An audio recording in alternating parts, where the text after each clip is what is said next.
லூக்கா எழுதிய நற்செய்தி அதிகாரம் 12 இறைவசனங்கள் 32 முதல் 48 முடிய. சிறு மந்தையாகிய நீங்கள் அஞ்ச வேண்டாம். உங்கள் தந்தை உங்களை தம் ஆட்சிக்கு உட்படுத்த திருவுளம் கொண்டுள்ளார்.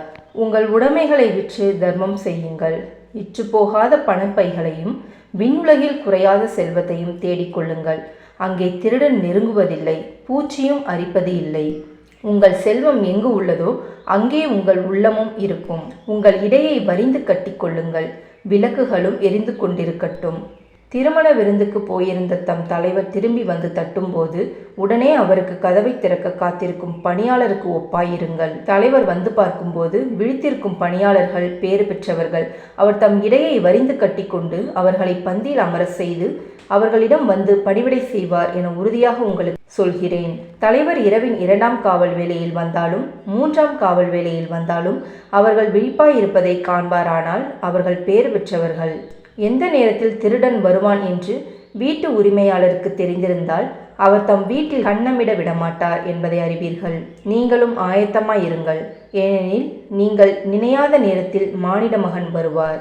அப்பொழுது பேதுரு, ஆண்டவரே, நீர் சொல்லும் இந்த உவமை எங்களுக்கா அல்லது எல்லாருக்குமா என்று கேட்டார். அதற்கு ஆண்டவர் கூறியது, தம் ஊழியருக்கு வேளா வேலை படியளக்க தலைவர் அமர்த்திய நம்பிக்கைக்கு உரியவரும் அறிவாளியுமான வீட்டு பொறுப்பாளர் யார்? தலைவர் வந்து பார்க்கும்போது தம் பணியை செய்து கொண்டிருப்பவரே அப்பணியாளர். அவர் பேறு பெற்றவர். அவரை தம் உடைமைக்கெல்லாம் அதிகாரியாக அவர் அமர்த்துவார் என உண்மையாக உங்களுக்கு சொல்கிறேன். ஆனால் அதே பணியால் தம் தலைவர் வருங்கால தாழ்த்துவார் என தன் உள்ளத்தில் சொல்லிக்கொண்டு ஆண் பெண் பணியாளர்கள் அனைவரையும் அடிக்கவும் மயக்கமுற உண்ணவும் குடிக்கவும் தொடங்கினான் எனில், அப்பணியால் எதிர்பாராத நாளில் அறியாத நேரத்தில் அவனுடைய தலைவர் வந்து அவனை கொடுமையாக தண்டித்து நம்பிக்கை துரோகிகளுக்கு உரிய இடத்திற்கு தள்ளுவார். தன் தலைவரின் விருப்பத்தை அறிந்திருந்தும் ஆயத்தமின்றியும் அவர் விருப்பப்படி செயல்படாமலும் இருக்கும் பணியால் நன்றாய் அடிபடுவான்.